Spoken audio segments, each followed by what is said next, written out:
personally, we welcome you to share your experience with us. Thank you so much.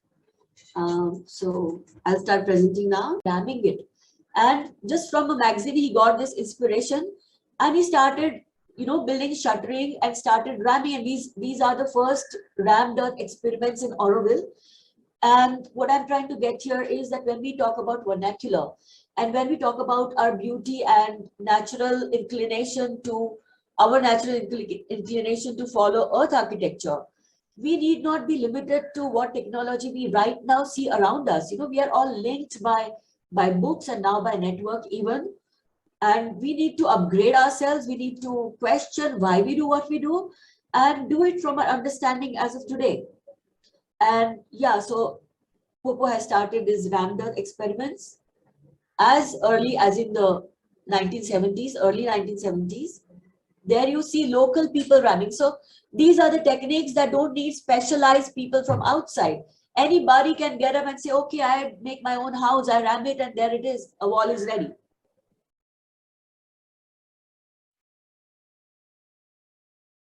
And here what you see is he has used this casuina pose, but there he has made a tiny design intervention of introducing a nice entrance. And here a very interesting intervention of allowing ventilation to this key through, because what happens is, the heat is much inside. We're talking of warm and humid climate here in Auroville. So here is a little design intervention that really keeps the house cool. And a very important part here at foot is, he has sloped this. He has made it, first of all, akka. He has put some sort of compaction over there in a slope to keep water away. We talk of earth architecture, we need to keep the water away, first thing. The local song, which I developed 50 years ago, is based on my carpentry experience. Anyway, the villagers lived the most biological life. Not walls, palmyra on top, thatch. And this fit exactly, and they had to introduce something capable of termites. Make it pet-proof, keep the bottom humidity out, etc. And it is only in collaboration with the village people. Understanding that vernacular doesn't mean always very small. So who we are listening to right now is a very, very passionate designer. He is Dharmesh Jadeja. He's engineer, designer, artist. Ma'am, the video, the audio, a lot of people are sending the message that the audio of the video is not very clear. We can hear it, but understanding it is, so if you can summarize what is being said in the video, it will be very helpful. Yes, I will do that wherever it is necessary. Basically, what Popo was saying was how he has followed the vernacular. And I basically talked about it. Let's see what Dharmesh talks. And I'm anyways going to end with understanding and talking about his built form. So mostly it will work. If it particularly doesn't work like this, just again ask me to stop. Yeah. So let me introduce Dharmesh to you. He is an engineer, a designer, an ardently passionate artist. His experiments with materials give a huge palette for experience, and the spaces he creates talk of art in architecture. And I really like his work, and I bring it to you because just see what when we talk about vernacular in Auroville, we are not really talking of small huts. See what we are talking about. Also, and only humble. It's also like the scale is very different when it comes to public squares and palaces or big mansions or whichever society, whichever section of society you're building for. We have always chosen to work somewhere in the periphery of, I would say, building crafts, vernacular. Our client is very contemporary. Forms are like kind of mixed. Material palette is very huge because wherever we work in different area, different materials. To really go behind the idea or the spirit of what is vernacular spirit. So that is where the whole sustainability angle, the simplistic lifestyle, everything what you look at, the environment as your whole thing, climate change, everything will come into that picture in vernacular. Nowadays, a lot of people are preferring that because obviously we have developed our understanding towards sustainable architecture and traditional material and contextual architecture and all that, which all actually is there in tradition in the vernacular architecture. So here are some of his built forms, which I'd like to explain to you the technology of which. So these are terracotta tubes. These are made by potters around and fired, not got from anywhere else. They're made around and in Auroville. And you see this pot is facing side, the wider, and that one faces the other side. So you have a series of these, one after the other, and when they come together, they form quite a compact roofing system. And as you see, you don't need any kind of shuttering for these. You just need, at one end and the other end, something that gives the shape, and just straight lines to put your, tubes from one end to the other. The moment you finish from one to the other, it holds by itself. Yeah, so this is the system of tubular vaulting. Most of the times we use it in catenary shape because that has the least of resistance. It has a natural form. But what you see him having done here is a segmental vault, and that also works. So this is the space which he has created below here. What you see horizontal over here is a tie beam. Whenever we have vaults, they have a tendency to extend outside and open up. So always a very thin, even the thinnest pole can hold it together, And this picture shows that he has also artistically used these terracotta tubes in walls and made, an artistic wall out of it. This is another system of wall that he has used. You can see over here, the finished building is on the left, which I'm showing with my cursor here. And on the right, you will see that people are building. This is again segmental vault.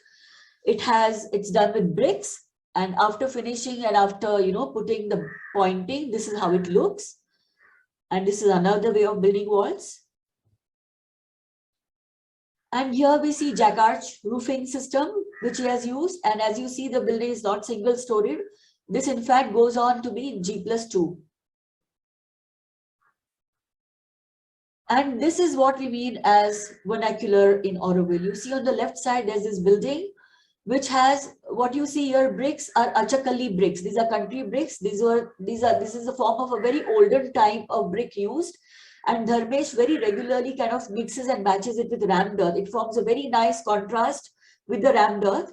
So there is this rammed earth wall at the back. At the front, you see this achakali brick wall. The height of achakali brick is just, 2 inches, 5 centimeters. And it forms a very nice, cohesive surface. And here you see the continuation with water and landscape. And what you see on the right-hand side is how his, inherent artistic voice comes through. And here he has used 2 different types of earth and rammed them together. And this is just a simple rammed earth wall, which is becoming a piece of art. Unlike what we think always, that this is vernacular architecture. Now, when we talk of the form that you now see, we see that we have learned a lot from this form, that a lot of our heart goes out in reverence and in appreciation for what has come up so simply from the local materials so beautifully. And yet I must, put it across that this is not the aspiration anybody has as of today to live in, not even the ones who originally built this. Times have changed, requirement has changed. We cannot anymore live in houses separated by distance. We need to live closer together with the population increase and with the technology advancement. Really, we don't need to go back. We need to look back, but we don't need to go back. We need to go forward. Yeah. So with that, I would ask you to change your perspective of vernacular architecture. Whenever somebody says vernacular, think of the artistic rammed earth wall, please. Yeah. And here are some of our works. What I have used here is brick. For me, brick is a vernacular element because I source it from just around. People ask me for exposed brickwork, do you have first quality bricks? No, I don't need first quality bricks, because every brick is beautiful in its own way, like us human beings. Each one is baked differently. Each one is, shaded differently. Each one is rough in its own way. And when it comes together, forms a beauty of its own. So I use bricks which are found around locally, no importing from anywhere, not even from surrounding villages, really from around. And here what I've used is a rat trap bond of construction. I've used here spouts made by a friend of mine, potter friend of mine. And I have brought over here spanning arches and colored glass. And, you know, my client wanted to use old doors. So then we had to create architecture and language which matched that. So here we are. And, you know, everything has to be started with. So the masons have to be retaught what rat trap, how it works. And there's a lot of commitment and a lot of regular supervision that goes into buildings when you are trying to do it out of the conventional way of doing it. Yeah. Here is another built form of ours. And what I would like to talk here about is not just the material, but also how the forms of today need us to have spaces which merge into each other. We talk about open planning. We need volumes also that merge into each other. And so this was an experiment of ours from Path Studio to try to use vernacular elements like the, you know, the doors and the columns that my client had collected, and they wanted also Bangalore tile roofing. So to do that and yet have spaces inside which speak to the spirit and the need of today. So what you see on the right hand slide is the spaces, how they are vertically connected. This is precast concrete staircase. And you see the internal space. It's like one large space over here. And the precast staircase is done. We really enjoyed making it. And this house also has jack arches. So precast beams which you see out here, and the formwork required for jack arches require some formwork. So here it is, and on the left is the finished part of the building. So the other side of the building, of the part that you saw before. And what you see here us doing is, in order to level the jack arches, we have used over here waste thermocol. We actually went to the, you know, the dump of Auroville where people dump things. We have actually a very nice place now. In those days, it was less organized as of today. We picked up thermocol from there. We have broken it, used it with cement and sand, and that has become our filling because we wanted something that is less heavy. It does not increase the load on the structure, and yet can be compacted sufficiently to make a floor on it. So this kind of work, we call it thermocol, you know, mortar. It has thermocol, sand and cement. And here is another technique from the vernacular, which is IPS. It is basically color oxide flooring. Traditionally, it is only done in red color. We have tried different colors here. And curing, over here you also see us using this hollow terracotta blocks, precast beams with filler blocks roofing system. And the finished space looks like this. And here you see a potter making pots. And why is it that I'm showing you these pots? Because there we have put them in our roof. And when you remove the shuttering, you get space like this. And why have we used pots? Because like Laurie Baker uses tiles on the surface below, because as we all know, as you are teachers and, you know, practitioners, that compression and tension, you know, we don't need concrete so much on the bottom, don't need steel so much on the top. So where we don't need so much of concrete, we just put our pots there, create hollows, it forms coffers, strengthens the roof, requires less of material, and interestingly gives a very nice reverberation in the space below. And this is work of Satprem. I must introduce Satprem to you. So Satprem Maini, he is a researcher. He is a researcher. He has done masters in architecture from France with a thorough study on rammed earth. He has carried on his experiments in earth construction in several cities in India and in the world. And he has trained thousands of enthusiastic students in earth architecture. He is somebody who has his studio like a laboratory. He keeps experimenting. He keeps, you know, researching into the details of the mixes that he does and the results that he gets from it. And what is beautiful is that he is willing to share this research with us anytime we ask him for it. And this is how his contribution to earth architecture is, not just by making buildings in earth, but by spreading the knowledge so that more of us can easily take it up without going into so much of detailed research or research systems being put in place. So you see here a building in Kaza. You see here it being done by rammed earth, and on the right hand side you see here what we call as these, active solar walls. So this is a glass surface, and from passive and active heating of the walls, that this brings in the shortwave radiation of the sun, and the space in between holds the long wave radiation, doesn't let it go out from the glass, but heats the walls inside, which are made of earth, which hold the heat and radiate it further on the spaces inside.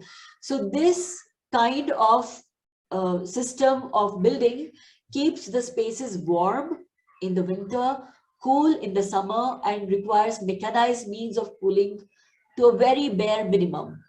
And now, as you see, earth is a local material all over the place, and rammed earth, which Satprem has researched on in Auroville, can very easily, just with certain little experiments of how much sand to mix in it, how much stabilizer to put into it, just with a few little, tweaks here and there, can actually be used anywhere as far as in Kaza. So it's a technique that can be used as in Auroville, as in Kaza, as in different places that he has built in the world.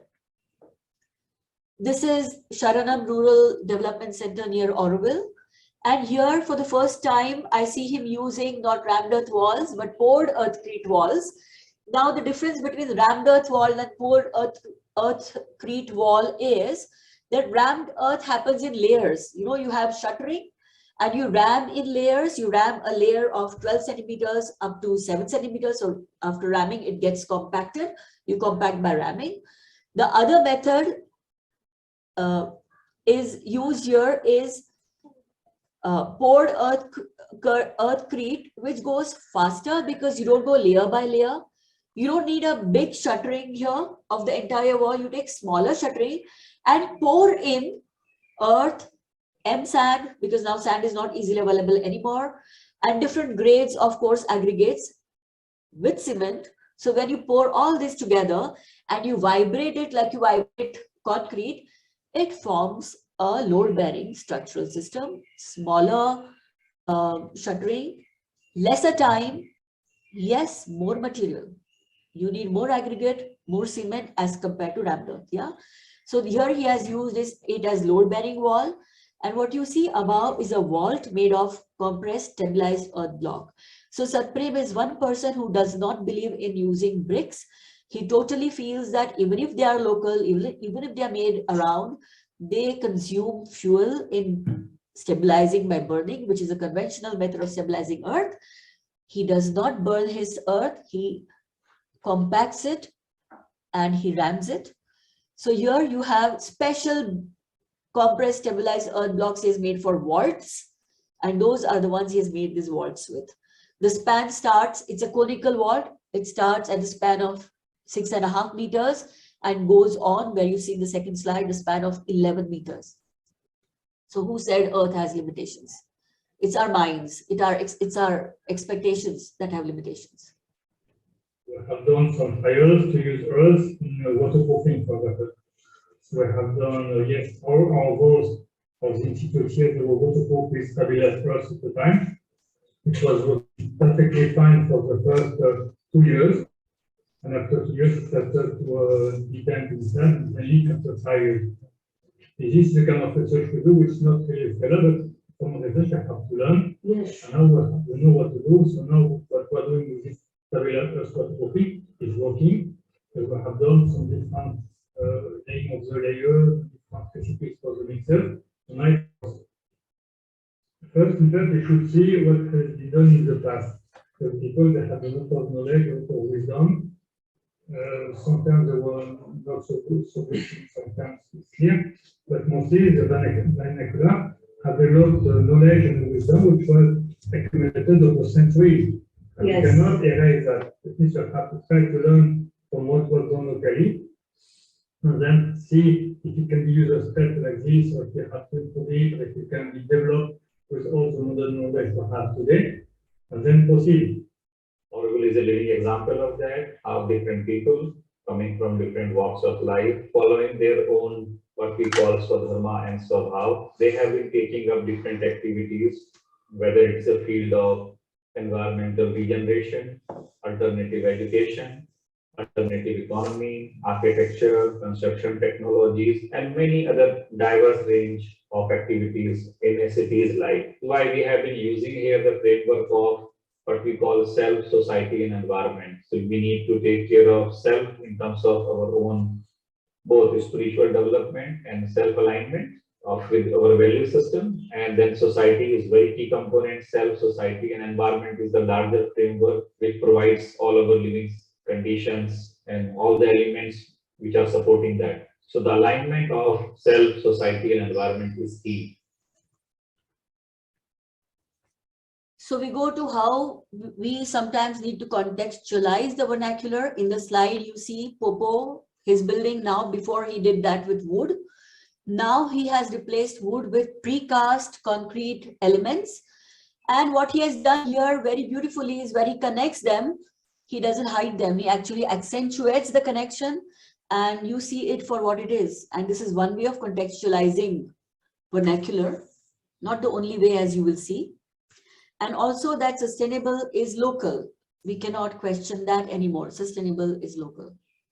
In Gujarat, we are working with this terracotta slabs. Yes. There's one small artisan group where you make terracotta slabs of 2 feet by 1.5 feet Okay. and 2 inch thick. That whole invention that of terracotta came because the stone minings in Gujarat, in Saurashtra region, when the machines came in for the stone mining, the stone became expensive because the machines came, the machines became, the companies came and all. Yeah. And those same people who were using the same for the slab and the what we call patupedia, the slab and joist roofing system. Yeah.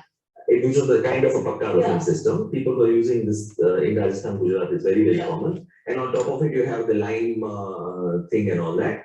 And that I think the whole, because the stone became very expensive, there is a community which came up with this thing of terracotta slab, looking the same form. So that is a very good example where a vernacular takes the form of something which is stone, which is industrial cut of that size, and then the pricing is competitive enough. And there are very few people who do that, and they don't buy the stone, they put terracotta slabs.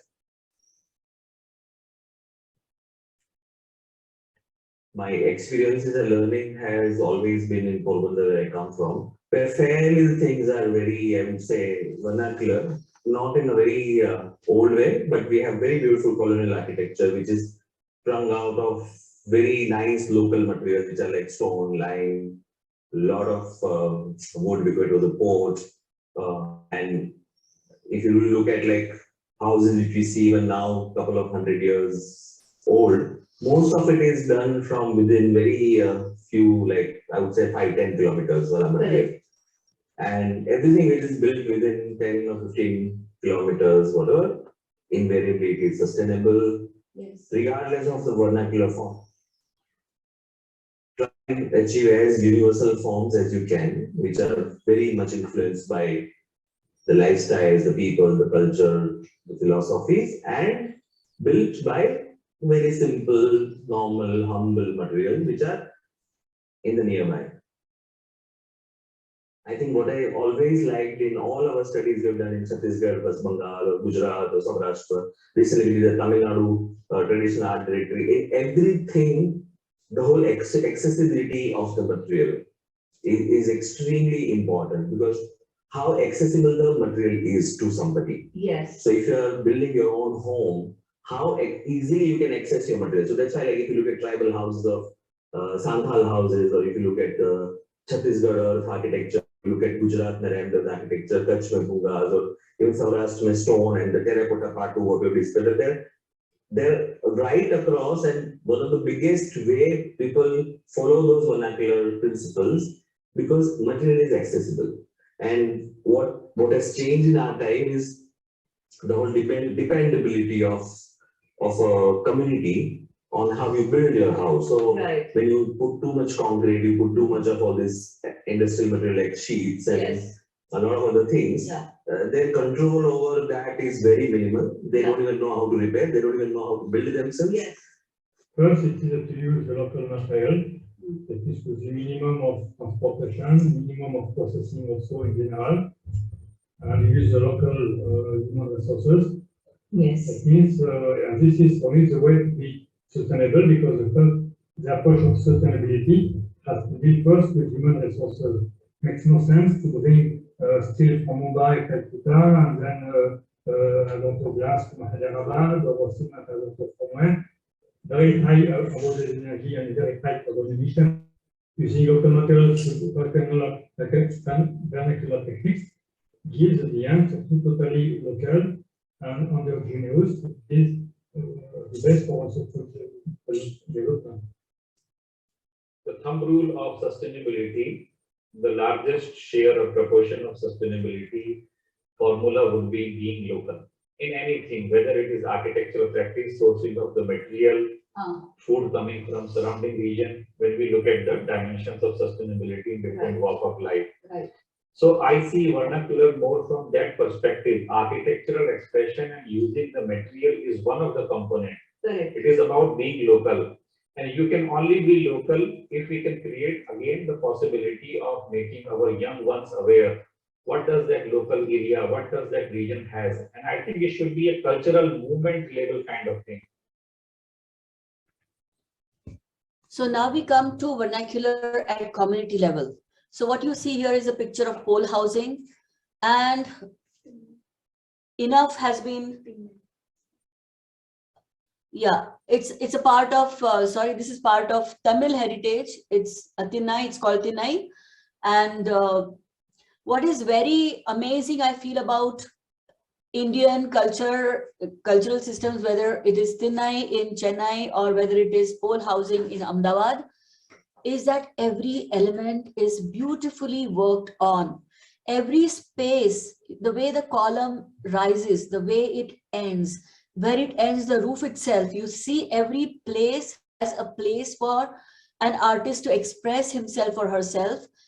And while doing that, there's a certain height where people can sit cross-legged, and there's a pathway in between so they can communicate along and across space. And this is what builds up a very strong community feeling in the people. And this is something which I feel misses a lot in the communities of today, where, you know, I, me, myself, and my family are where we restrict our awareness and our joy and consciousness, and what is happening with the neighbor around, we are not aware of. And here is pole housing. And in poles, it has been sufficiently studied, and I believe it has been talked about in the sessions before, is, yes, how the space in between offers space for social interaction and shade, and how the houses mutually shade each other, as can be seen from the section here.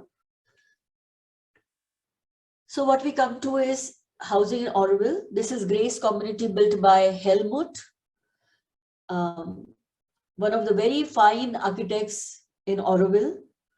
He has used bricks. This has been done in 1960s, in the beginning of Auroville, 1968, 69, 70s, early 70s. And you see this kind of space in between which he has, you know, the interactive community space. And because we are in hot, humid climate, we don't need to shade only with our houses. We have space to grow trees in between. And this is how we have shared spaces of interaction, of community, you know, social building. And what you see here are eaves of the roofs he has done with wooden battens inside. Outside is Mangalore tiles. Somewhere he has also used country tiles, and normal brick bond over here with brick jalis, you know, traditional way of making openings in brickwork, using least amount of, you know, glass and other metal, other elements. You see how nicely he has accentuated the entrances. I think this is very important in India, to do to accentuate our entrances and to, face them towards each other for encouraging interaction. And what you see in the slide down here is a wastewater treatment plant. So no community or no architect of the community can just rest by making houses and not thinking of what happens to the wastewater. Can it be cleaned by natural means, by putting certain plants? And there have been experiments in Auroville where they tried out different plants and have found out certain help more than the others, and those are being used now for cleaning our wastewater, to the extent that it can be used for gardening. Not yet for drinking, but for gardening, yes. And here you see, as in, traditional architecture, you see the spanning with arches, little elements here and there that separate the spaces, and then, very important partition walls between houses to, keep the sound from traveling from one to the other, so that privacy is indeed maintained. Here you can see him using country tiles. And you see this tall space out here entirely made of load-bearing earth with jalis and just a little corbelling on top. And for last 48 years, it's here. You don't see it's tamed. It's as it was.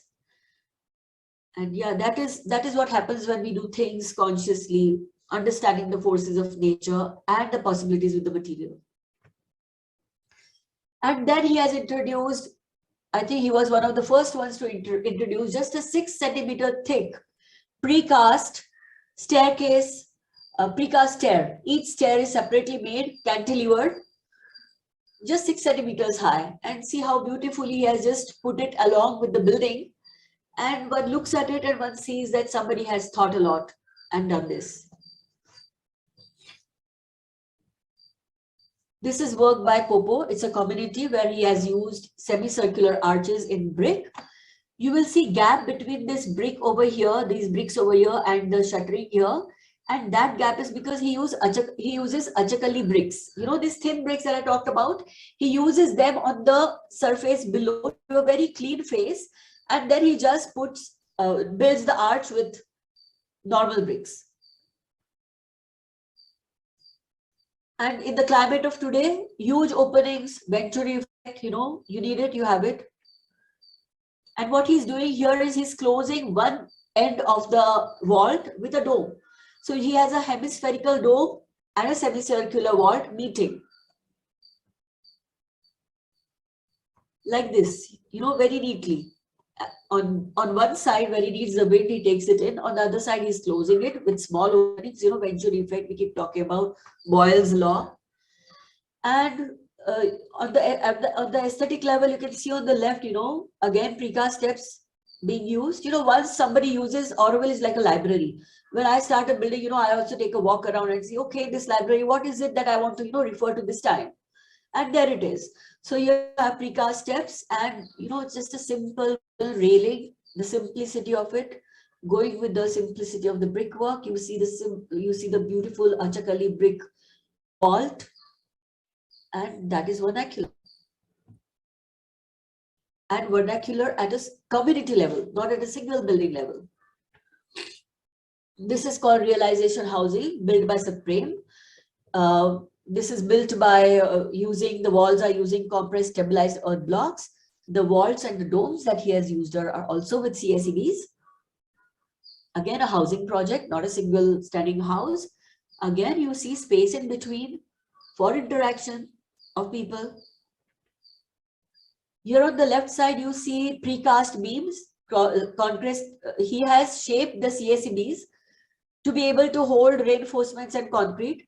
So he arranges the CSEBs, he pours concrete, immediately goes on where openings are going to come. He has thought from before, he has already precasted, there it is in place. And so when you see the elevation of the building, you don't see concrete bands, you see compressed stabilized earth blocks everywhere.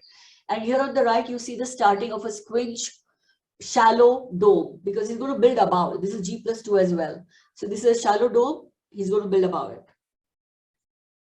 These are the inner spaces. See how spacious, generous, and just appropriate they are. Not too big, not too small. And yet they lift your spirit when you go in there. So the spaces on the left, look at the entrance. Who wouldn't want to enter into this house, right? And on the right hand side, you see rammed earth foundations. So most of us use rammed earth foundations for our foundations. It turns out to be very economical. As you excavate, you don't even need shuttering, you know, the earth itself becomes its own shuttering. And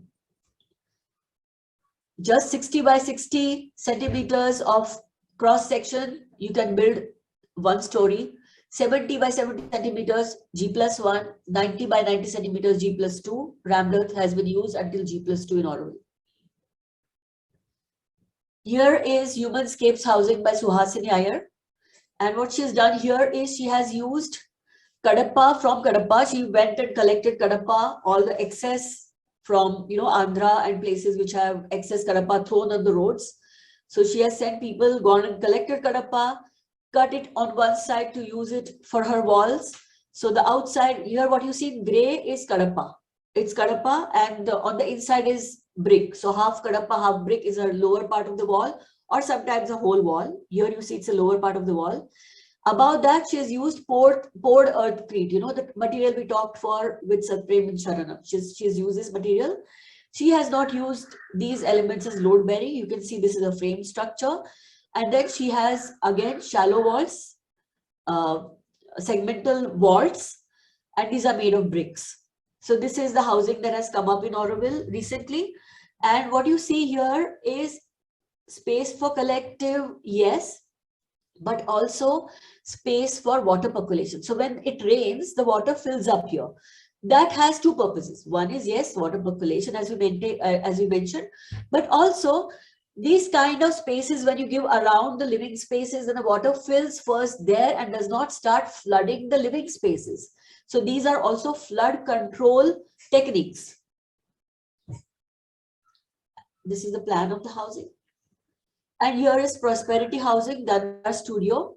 So we have used, again, exposed brickwork, and we will talk about the design and planning of this. So what you see on the left is the galaxy plan of Auroville. We call it the galaxy plan because, yes, it looks like galaxy. It has been designed like a galaxy. And what you see in dark over here is the cultural zone. So the housing that I've done here, that our studio has done here, is in the cultural zone. And you see these are marked in red, are parts of Roger Onge's drawings. And I've taken inspiration from there and come up with a form like this. So this is the site. And what I've done here is come up with a form which is interactive with each other and leaves space in between, and a space which can be interspersed with landscape. So whereas people keep building, you know, buildings and the landscape takes over, I feel we should be able to have a continuous zone of green, so that we have indigenous species coming up in good quantities, and that becomes part of our living in Auroville. You know, you live one with nature, so why have one tree here and all that? Let's have a little forest around us and be part of it. And yeah, so the green flows through. And then this is the climate of Auroville, the response to it, the initial design which has come. And what you see on the right in yellow is the primary circulation spine. This is what links the entire housing together. Now, housing in Auroville is allowed to be walked through. It's not personal that, oh, don't come in my gated community. One can walk through it. What you see here are the built elements in the red. How are we with time? We're okay with time? Okay. Okay. So here we have our primary social zone, which is a staircase. Everybody meets there. This is our larger meeting space over here in the center, which is, you know, a community space. You know, you have your community evenings, your birthdays, you have a pantry over there, you keep your pizza or whatever you bake over here, and everybody can be part of the party without going into another space or without having individually larger living rooms to accommodate more people. So this way we can live in smaller spaces if we have more of collective spaces that we can share. And what we have done here is we have put the houses next to each other, so that, you know, in the picture here, you see if you have one person taking space with another person, you can only fit as many. But the same numbers, if you put together, if we hold hands, as in we share our walls, we share our services, then we have space for actually lot more and lot more people also. At the same time, in Auroville, it is very important that we develop our own way of thinking, our own belief system. We don't have one philosophy to follow. We all follow what springs up from our nature.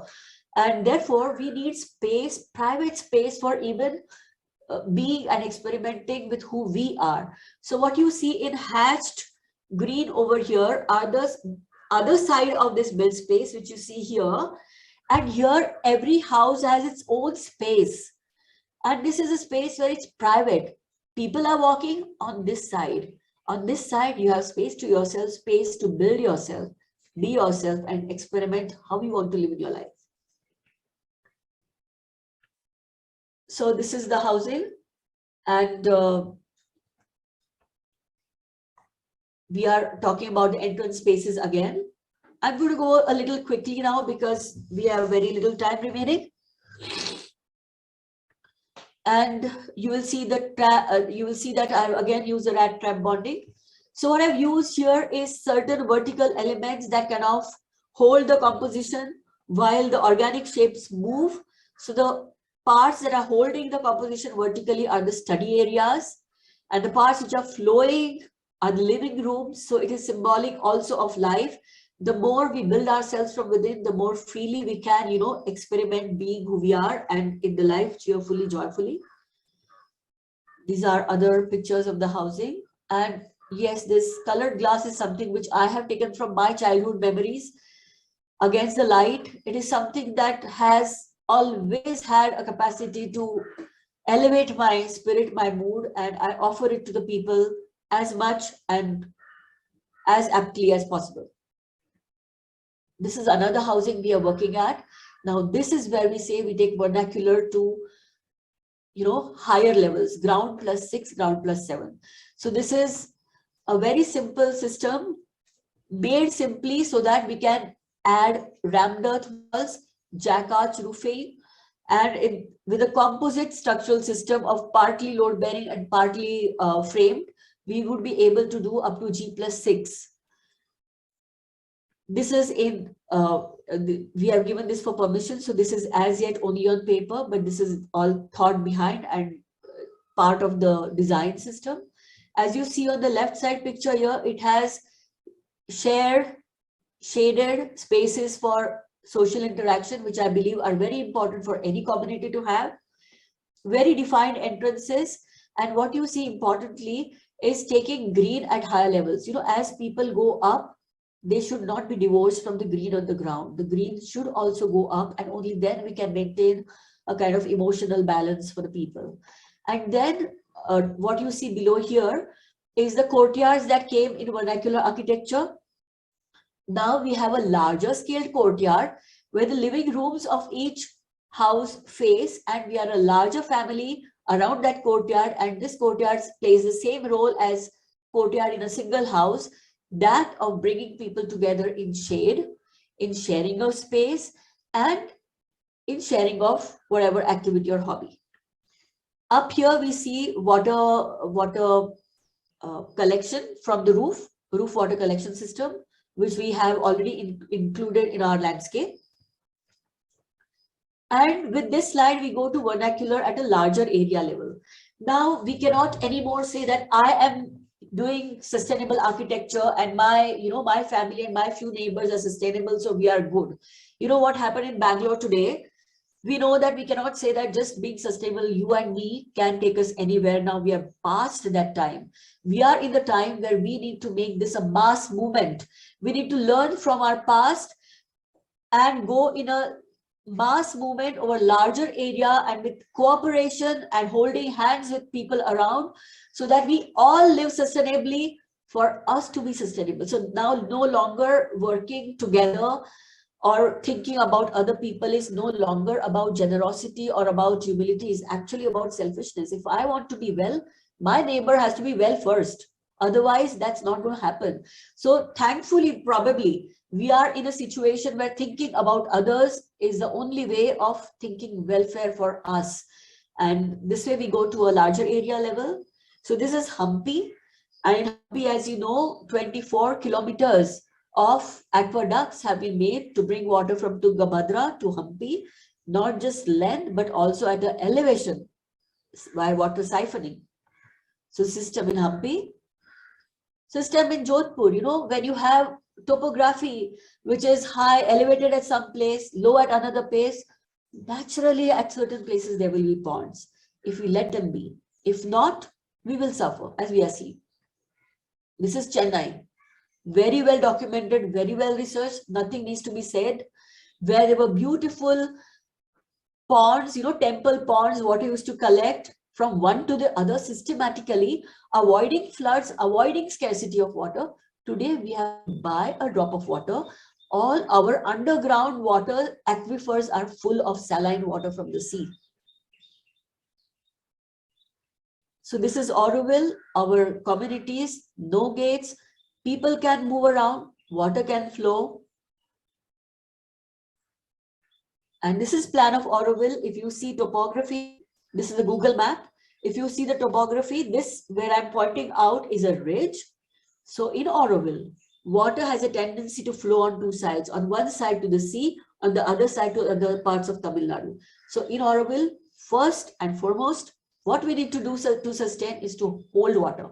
So all of you must be knowing that Auroville was a barren land when it started in 1968. This is how it used to look like. These are the earlier communities that I was showing you pictures of. The first work that was to be done was to hold water and not let it flow.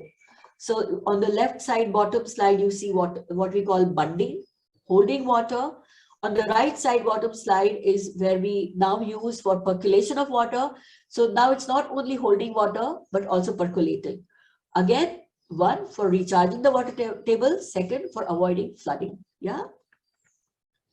And then what we see is that, you know, when we bring it out as architects, it's not only buildings that we make. We see that, oh, people don't have water. So the one thing, this is Popo's work. On the left, you see that he has just given taps to people. Sometimes you have to start there. On the right-hand side, you see a woman showing reels. Popo actually went with his Jeep and showed movies to people around in the villages. You know, that's also part of being local, part of being conscious and, you know, one with your surrounding. This is solar kitchen. So what we have now is a community dining hall. We have it since 1998, a community dining hall, even before probably 1990s early. We have, you know, other systems of energy generation like solar power and wind power. Wind power in Auroville is mainly used for drawing water out. It's not enough yet we haven't found we cannot generate electricity from wind over here. We don't have that much.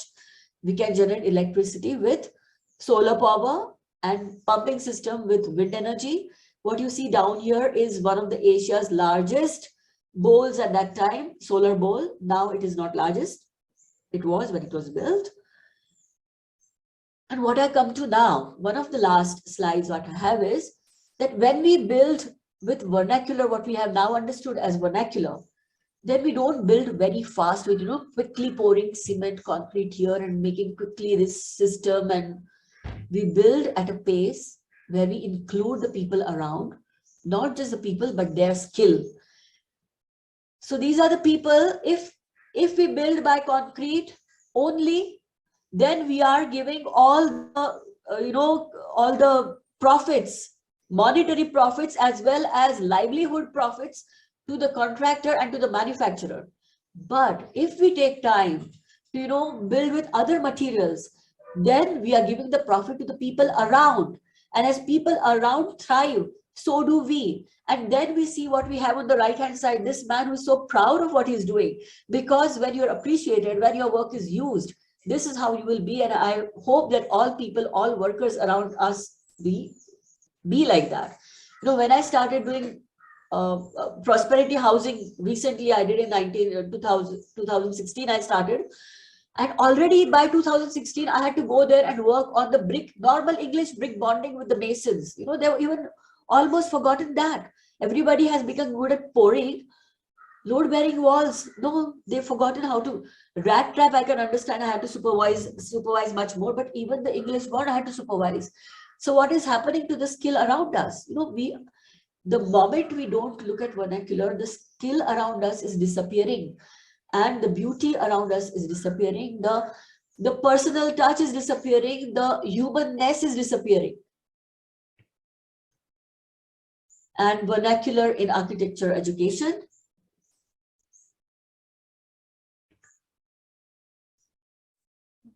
Yeah. Yeah, architectural education. There's a difference between mine and yours. Yes. I came as a craftsman, carpentry. So handling things, once you work with wood, every day with nails, screws, machinery, it's a totally different approach. You can quickly join the masons. You can quickly join the plumbing.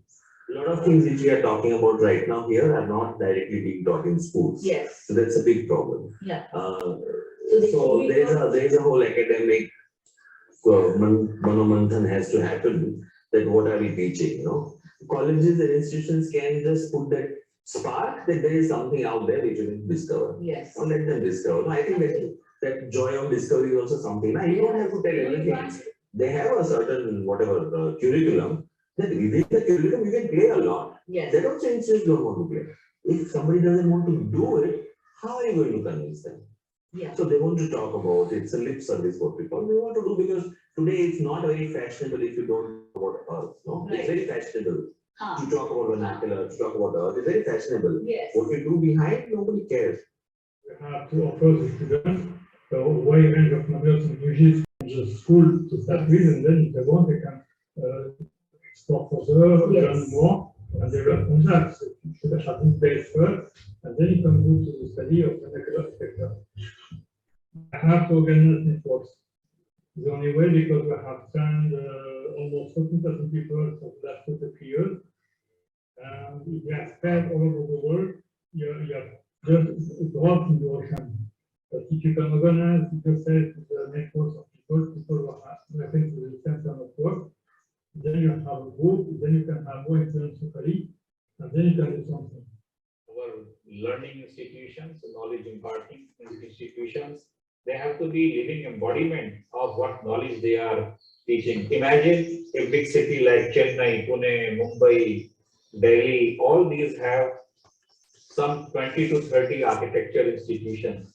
So if each institute takes approximately a radius of 5 kilometers as their core engagement zone, and they come up with their own agenda that at least in next 1 year, 5 year, 10 year, these are the certain action points we will do. Like we will create the possibility for students to come on cycle if they want. So they are taking up the study how to create cycle networks, how to do the landscaping of that, maybe also making some landscape furniture, and many other such multiple things. We will take care of the natural water course, which is happening in 5 kilometer radius. So an institute will become a living hub. It is not limited to what is happening presently, only giving, imparting the education, which is a skill-based, perhaps how to make drawings, some presentations, and some other related topics. But this is very underutilization of their potential, and particularly what the world needs. When we conducted Engaging Cities Initiative 2 weeks workshop, in which on purpose we took the topics of governance, food and waste, open space and water, heritage, art, skill. These were the topics on purpose because they were not being exposed, they were not being offered to the students of design, architecture and all. While we as human beings, we whatever irrespective of the vocation and the field of practice, we are dealing with all of these topics. So my point is somewhere, some of the key topics, we want our youth to be the change maker of tomorrow. If we are not giving them an appropriate exposure and awareness about how and in which field the change needs to come, and we all are party to that. You are not only responsible in the field of design, architecture and bringing all the change, we are living, touching or getting impacted by all walks of life. So how do we relate? How do we generate certain awareness or through practice certain level of consciousness towards those domains? I think that remains one of the key, and the multiplier effect of that is huge there is a huge potential to act from that perspective. So all these are actually the windows. They are the possible tool of opening certain bigger depth and range within each participant. So if they start noticing water body, there's a good chance they will start noticing how the water is coming, from where it is coming, where it is leading to, why is it polluted. So there is a huge range of diverse possibility where they can engage. And this might have been triggered by a simple act. Somebody asked them, do you know how many water bodies you have in your area? So do you think if we bring it in a curriculum, then it will happen? Yes, but it has to be in a very skillful and also playful manner. If we need to maintain a joyfulness of certain things. Policy change is required. We are, Khatri, we are towards the last 2 minutes. Yeah, sure. Thank you. Yeah? We are just ending. We are on the 87 out of 92. I will not talk much. We'll just finish now. Huh? So policy change is required. Question comes back to the material and the economy of the material. How many of us know that cement industry is subsidized? I mean, how many of us know? Nobody is subsidizing your lime and your meaty or your labor and all that. So there's a lot of this thing because we are not paying the real cost. It's not cheap for you. In India, I've been to so many workshops and programs, presentations and training with vernacular architecture, proposed houses and that, but these are great talks in the presentation, but after there is nothing. No follow-up. I've never seen any follow-up at all. Why? Because it's easy to say something, but not so easy to work and implement something on the ground. And the last topic of today is connection to oneself, because I believe that if we have to be, appropriate in our dealings with others, first we have to develop our own selves, our own character. And one of the ways that I've seen people who I really respect doing is they follow their hobby ardently. So this on your left side, you see the workspace of Popo. It has all the elements that he needs to fully engage himself, be it sculpture, be it painting, be it carpentry, be it calligraphy, be it sandscaping. On the right, you see his calligraphy. This is Dharmesh. He is a calligrapher, an artist, a poet. I wanted to also put his poetry up, but there wasn't time for that. And this is myself. Thank you. We end here. Thank you so much, ma'am. We really thoroughly enjoyed your session. It's just that we all put it together and we form a wheel. We have worked very successfully in the past to bring up ideas. And our ideas, although not yet heard, are not avoidable easily either. They are put somewhere where they will come up. And we have decided to keep working together because, as I said in my talk, it's when we hold hands. We don't say this is my idea, yours idea. When we, collectively put in what is best possible, that the answer will come. So this or that, my answer is neither. Synthesis and research is the answer. Wonderful. In fact, I would say that your idea is very successful. My backdrop has changed from a hut to an Auroville building. Yeah, I'm so happy about that. Yeah, I changed my definitions. But what you said about swabhav is very important. That introspective interrogation into what we are doing and building, and participatory mode of relooking at vernacular is important. Absolutely. So your definitions go a very long way. We will connect with you again for more detailed discussions. Actually, the session today has to end at 4:25, and after that all the participants have to undertake multiple choice questions as based on all the sessions that have been held as a qualification for the FDP. So if there are any questions which are persisting, it is good. Otherwise, I would like to end the session here, and I'll connect with you again, Shailaja. Sure. Thank you, Anand. Yeah, thank you so much, Shailaja Thank you, ma'am. Thank you Shailaja. so much. This was so Thank you. nice, yeah, wonderful. Most welcome. All the best. Thank you, ma'am. So we have come to the conclusion of this FTP. I would like to express my appreciation to all our speakers who have given their valuable contribution to this 5-day FTP. And I would also like to thank all our participants for their very active participation. Thank you once again. I'd like to invite architect Vani Dua to take away from here. Thank you, everybody, for your patience through all the 5 days. I am sure all the 13 speakers we have had enriched you in many ways. And all of you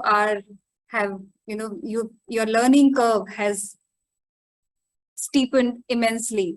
So we would like to thank everybody for their active participation, and we look forward to more FDPs organized by Council. We would like to thank the Council of Architecture and all the speakers who have contributed so warmly, have taken so much effort in presenting it. I would also like to thank Anand sir and Smita ma'am and our whole team who has put immense efforts, and our director Vivek Sabharwal, who has taken this initiative and encouraged us to research into the vernacular. We all talk about it in our hearts, we all want to do it, but sometimes we don't realize what should be done, at academic level, what can we do. So I would now invite all the participants to please switch on their cameras if possible, whoever can.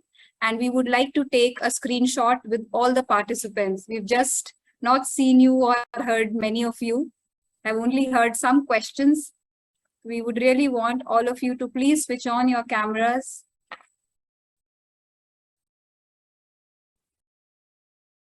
So good to see everybody. And put faces to the names we have been accepting. So Professor Vani, it would be better if you can take the screenshot of Yes, these, sir. Yes, sir. I am taking it. please. So remember, we are having 3 slides. So please do next also. Yes, sir. We are doing the needful, sir. Yeah, great. Good to see you. Sir, Anand sir, with your permission, we can start for the validity function. Yes, sir, we should So Yes, sir. now start. I think we are waiting for our director, sir, or what? No, Professor Vivek Sabharwal had to leave for some meeting at the Council of Architecture. So he had asked me to do his part, Yes. In fact, on his behalf, what he had asked me to convey to all participants and to everyone present here is that this whole dialogue on, vernacular is something that requires more attention, especially from minds who have been thinking and who have been educating architects for over a long period of time. So what he asked me to convey was that we need to take this effort more seriously at the level of the college. And he actually is very appreciative of the COA TRC, and he's very thankful to COA TRC for this opportunity given to APJ and to all of you to have chosen this, FDP and to rest your knowledge with us. Let's be together in the construction. That's what he said. I now invite the director, COA TRC Bhopal, Professor Dr. Navneet Munot, to say a few words and to conclude the session. Please keep your cameras on. Yeah. Thank you, sir. Namaskar.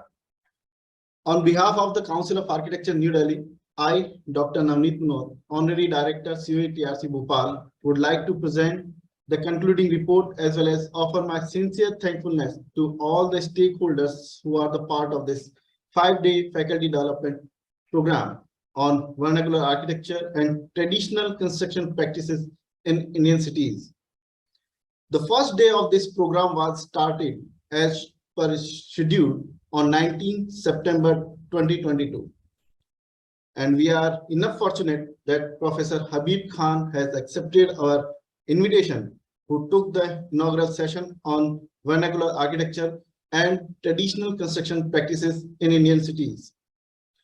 In the continuation, we are enough fortunate that our coordinator or chief coordinator, Professor Anand Khatri sir, he has also accepted our invitation and took the next session with Professor Anurag Verma.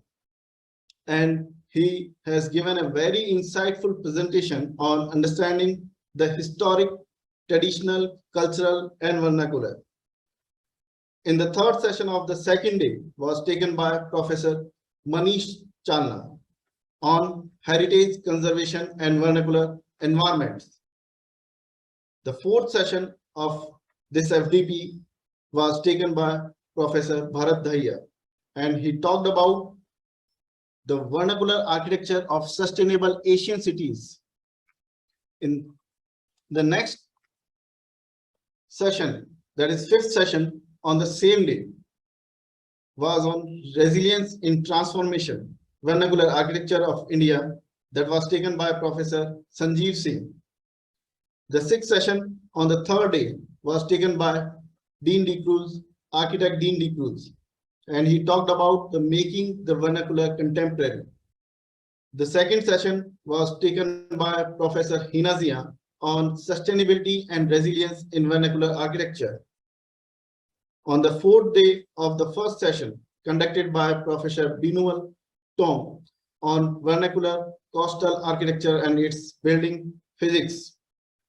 The next session was on vernacular construction techniques in cold and dry and cold and humid climate zones by Dr. Ashwini Kumar Patial.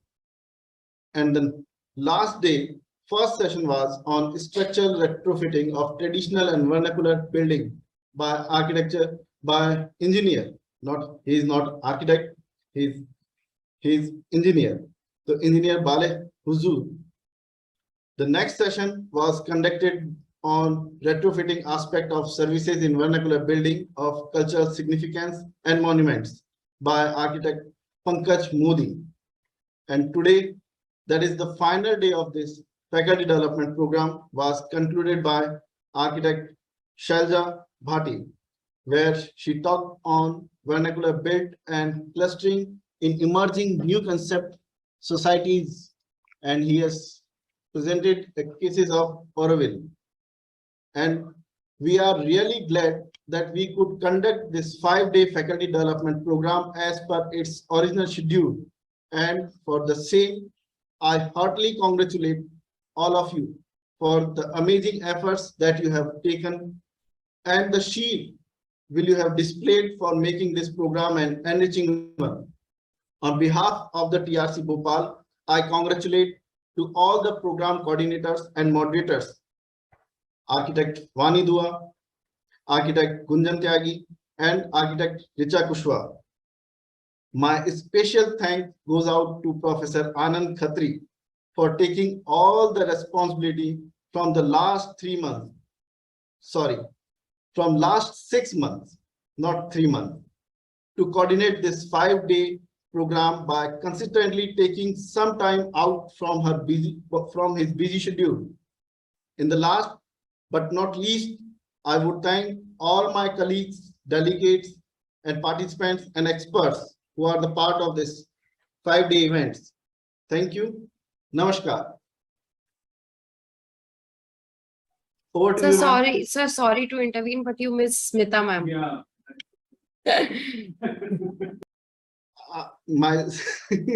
Sorry, Smita, ma'am, you are here, and I forgot. No, it's okay, sir. It's fine. Forgetting someone names, it's good to remember again. And Smita, ma'am, you did a great job because I have seen you were there for whole 5 days and attended and moderated all the sessions. So it's my mistake and it's human error. Please ignore it and don't take it personally. No, sir, it's fine, sir. We are all working as a team here. Yes. So one name doesn't matter. Thank you, ma'am. Thank you, ma'am. It's your greatness. So I request all the participants, if they want to share their views or experiences about the FDP, you can share. But before that, we have a formal vote of thanks. So Professor Anand, sir.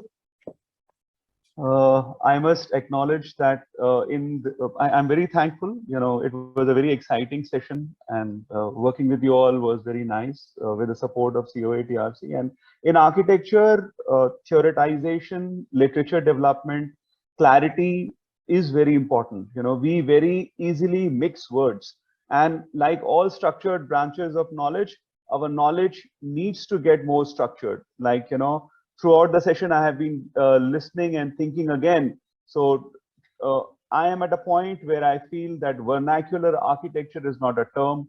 It could be vernacular and traditional architecture, and so on and so forth. So the only way of engagement is discourse. The only way of learnings is mutual learnings and through discussion. And that's why I feel that this whole effort by COA to bring up these COA-TRCs is very important. I thank my team, Smita, Rashmi, who has been a great support, Gunjan, Tyagi, Vani Dua, and Richa Kushwaha, my director, and all speakers who had come, and COA-TRC. And thanks to each of you. You have been a patient listener. Your intellectual contributions to vernacular are awaited. I will look forward to engage with all of you. Thank you so much. The MCQs have been floated. They have been made by Smita ma'am, and she is a very good question maker, so I look forward to a very good participation from your end. And a feedback form is also there on the email for all of you. So please fill the feedback form. I think we can conclude the session here now. Thank you.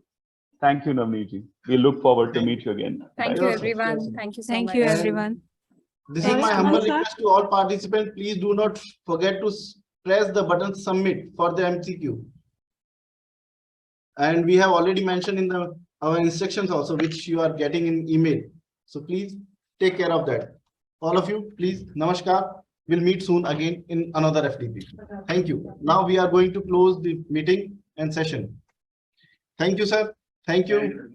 Thank you, sir. Thank you, sir. Thank you, Navneet. Bye Thank bye. you, sir. Bye. Thank you, sir. Bye, everyone. Bye, everyone. Thank you, sir. Thank you. Bye, everyone.